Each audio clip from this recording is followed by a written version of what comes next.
How's it going, guys? We are back in another video here. I'm going to show you guys the best strategies that I'm currently using that has given me success and put me in Division 1, and I get top 100 in Hut Champs as well. So hopefully you guys do enjoy this video. Make sure you leave a like, subscribe if you're not already. Let's hop into the video right now. So as you guys can see here, we go to the Hut Champs section. I just finished off my Hut Champs week where I went 16-4, which will give me top 100 here on Xbox.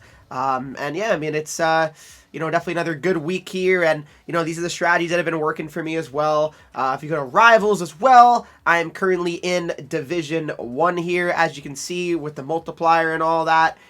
In the leaderboards for this season, I am at, let me see, for the season I am ranked 9. All right, so yeah, I mean, pretty good times right now. I mean, I'm 82, 40, and 9 in Division 1, so that's pretty decent. But let's hop into the strategies right now. Looking at the strategies, they're quite similar here, guys, but I will say this, guys. I mean, strategies are not everything to the point where if you guys use my strategies, copy and paste, you're going to automatically win, every single game. That's just not going to be the way it is, right? Like, there's certain strategies that are going to work for you, certain strategies that are going to work for somebody else. That's just how it is, right? Like, my strategies might work for, Rob, but it might not work for you, Pete. You know what I mean? So we'll see. But right now, I'm using behind the net just on all forward lines. I usually like to keep it consistent here. Carry dump, I put that all the way on 0. Psycho/shoot, I put this over here, around like 3-ish. Efficiency/energy, always towards the middle for me. Efficiency/energy, that's what I always find to be the sweet spot, at least. Don't block/block. I put it on 10 because my mentality for putting this on 10 is, yeah, my defenders might screen my goalies, guys. However, I want my guys to block shots, right? With the D-to-D one-timers being as prevalent as they are, I want my guys to block shots. I do. Even if that means sometimes they're going to screen my own goalie and it's going to go in because of that, I'd rather have that chance of the shots getting blocked than not. Because screen or not screen, most of the time a green one-timer from the point, the very good chance it's going to go in the net. So definitely want to put that at 10. And then, like I said, all of the other offensive strategies are exactly the same here, guys. I like to keep it consistent here. All right, so that's what's most important, is try to be consistent with all your lines. Because I feel like if you do behind the net on like 2 lines and then crash the net and then overload, it just gets a little bit confusing because you have to adjust your play style at that point because, you're all over the place then. 1 minute you're cycling down low and the next thing you know, your next line comes over the boards and they're looking for, crash the net one-timer situations. So, but what I will say is, guys, if you're someone that likes to shoot the puck a lot from the point, I do believe that crash net's probably better for you. It just is, personally. So that's something to keep in mind as well. But looking at the defensive strategies here, guys, for pair 1, hold line/pinch, put that on 0. I think that is definitely what you want that on. Put that on 0. Cycle/shoot, put this, closer to 10, I would say, because, you want your guys to be ready to keep cycling.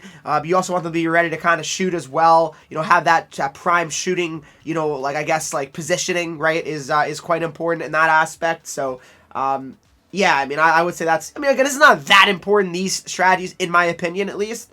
But definitely, to try to keep it consistent, I would recommend that as well. Just kind of keeping it all very similar like that. And like I said, just keep it on hold the line/pinch because you don't want your guys just aggressively pinching every time, because if they do that and you're going to get up 2-on-1s, breakaways, you just don't want that. Now for the team strategies, this is obviously where it's kind of really important, I would say, the strategies. So for me, I do 1-2-2 passive. Now I've been doing this for years, low-key, actually, at this point. 1-2-2 passive has been kind of, the one that I've been, very, very confident with. And I don't really want to remove it. I would say I think 1-2-2 passive works best for me. A passive forecheck with all skaters looking to prevent breakout passes, because I find this where if you're playing against someone that rushes passes, especially, you can get so many turnovers, right? Which is obviously very crucial. And I'm someone that is able to very much so capitalize off the defensive zone turnovers and turn them into goals and just to really score good scoring chances. So to me, 1-2-2 passive is best.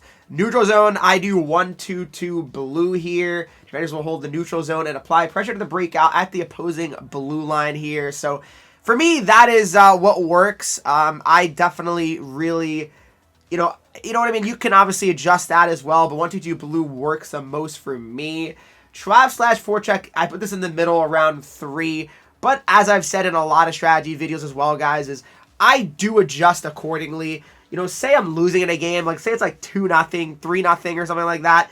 I simply crank all my strategies to full pressure, because at that point, if you go down that many goals, you gotta just go for it. You know what I mean? That's my mentality. You gotta just simply go for it. Get aggressive. Try to create goal-scoring opportunities, because at the end of the day, if you're down 3, you know, God forbid 4-0, I mean, what do you have to lose? If you get up an opportunity, who cares? You need goals. You gotta sacrifice the defense at that point. But what I will say is, if I tie that game, say I'm down 3-0, and I tie it 3-3, I typically, it depends. If I'm like if I took over the game completely to the point where this guy has no answer for my strategies, where I can defend him well, I'm not giving up a lot of scoring chances, and I'm just getting so many scoring chances, I'll keep the strategies the same. But if we're trading chances and I get the game tied, I will definitely turn the strategies back to my original strategies and try to play more passive as the game gets tied up. Just how I feel. But at this point, I keep it, you know, at 3, defensive pressure, puck side attack. But as I said, if I'm down, struggling, we go to high pressure. But puck side attack, I think, is definitely the best strategy here for defensive pressure. Defensive strategy, I still do collapsing.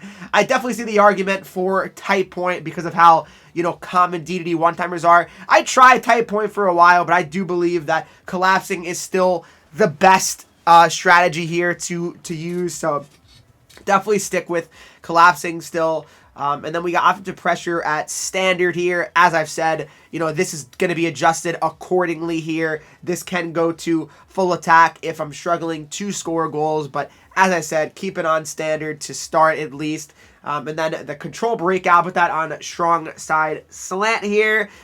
You know, I mean, it's not a huge deal, but I find this breakout to be the most successful for me, where I can actually break up the ice as a team and, you know, get pretty good passes off and just make things work and connect. And then we have the quick breakout on close support. I mean, I don't want my guys flying the zone too often. I want to be able to make guys available for passes, and to me, the quick breakout being on close support, it works for me. For the power play unit, guys, I will say that I do not really mess too much with a distributor and finisher and puck carrier, but what I will recommend to you guys is I would recommend your guys with the highest shot. So if it's like tied, it's up to you at that point, but the highest shot rating to probably put the finisher for that player, right? I think that makes the most sense. Distributor, obviously the guy that, you know, is the best passer, right? That, again, makes sense. And the puck carrier, you want to be your defenseman probably, right? Which would be Makar for me, which makes the most sense here as well. And then for the power play formation, I believe the umbrella works the most. You know, my power play is not amazing percentage-wise, but I don't really ever feel like, oh, my power play is costing me games or anything like that. I don't really believe that, at least. So, yeah, I would say, guys, for the most part, that, you know, umbrella is what I would rock with. Face-off formation, put that on normal. Offensive pressure, put that on standard. And then power play carry slash jump, 0 is fine. I mean, I don't really think it really matters too much. Power play, breakout, 5 back. Again, you're on a power play. Make sure everybody's kind of in order and get ready to break out all together there. And then the quick breakout, put that on close support. I think that is the smartest thing to do. And then all the power play units are the same for me as well, guys. I don't really like to change any of those things up here. All on umbrella. For the penalty kill, guys, I put the penalty kill formation on diamond. I think diamond is the best penalty killing formation. I feel like my penalty killing is actually elite. I do not give up a lot of power play goals, and actually, in fact, I get a ton of goals shorthanded, I would feel like, at least. I feel like I get so many opportunities and so many shorthanded goals. So, to me, the diamond formation works best for me, and I think it's the best in general. So, it's all the same here as well. Face-off formation on normal, and of course, for the three-man penalty kill, I mean, you can only do triangles. So, stick with that. And to me, those are the best strategies to use right now. You know, from a Division I player and a top 100 Hut Champs player, you know, a lot of weeks out of the year. So, if you have any questions, guys, about strategies, please comment down below. I'm always here to help you guys out. But hopefully you guys did enjoy this video. If you did, please make sure you leave a like. Subscribe if you're not already. Follow me on Twitch, Henreek. I'm live there every single day. Instagram, Twitter, TikTok, Henreek 3Es. And I'll see you guys in the next video.